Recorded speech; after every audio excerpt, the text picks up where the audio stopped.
Le fait qu'HEC soit entré cette année dans le classement de Shanghai, c'est une très grande satisfaction. D'abord parce que ça fait très plaisir, vous l'imaginez. Et ensuite parce que c'est une reconnaissance en fait des efforts que nous faisons depuis plusieurs années. Ça fait en effet, on va dire entre 5 et 10 ans que nous investissons massivement en termes de recherche, en recrutant des professeurs-chercheurs, en leur donnant les moyens de publier, et donc c'est une certaine satisfaction. Et puis si je mets ce résultat-là en perspective, je pense que ça va nous permettre de renforcer nos collaborations en termes de projets de recherche avec les meilleures institutions du monde. Nous avons déjà des accords avec le MIT par exemple, avec Tsinghua en Chine. Ça va nous permettre de travailler encore plus, de travailler encore mieux et puis bien sûr de continuer à attirer les meilleurs chercheurs du monde à HEC.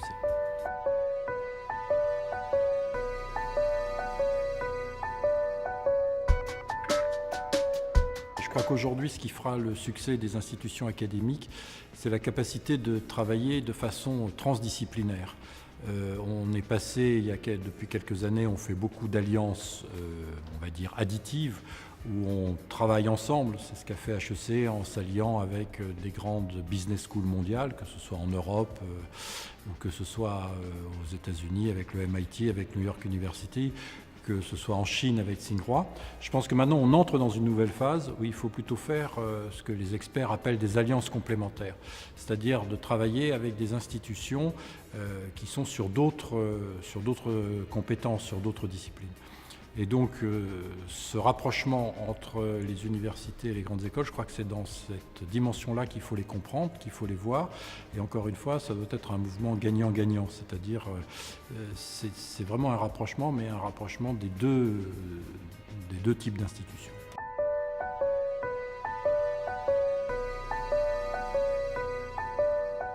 Oui, je crois que quand on analyse le plateau de Saclay, il faut le mettre dans une perspective de compétition internationale.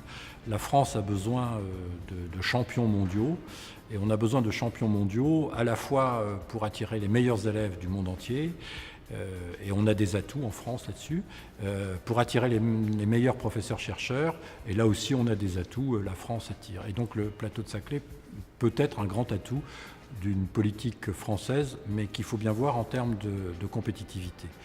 Alors HEC qui a déjà des atouts, qui a déjà une reconnaissance mondiale dans le domaine des business schools, a la chance d'être sur le plateau de Saclay, comme le plateau de Saclay a la chance d'avoir HEC dans son périmètre.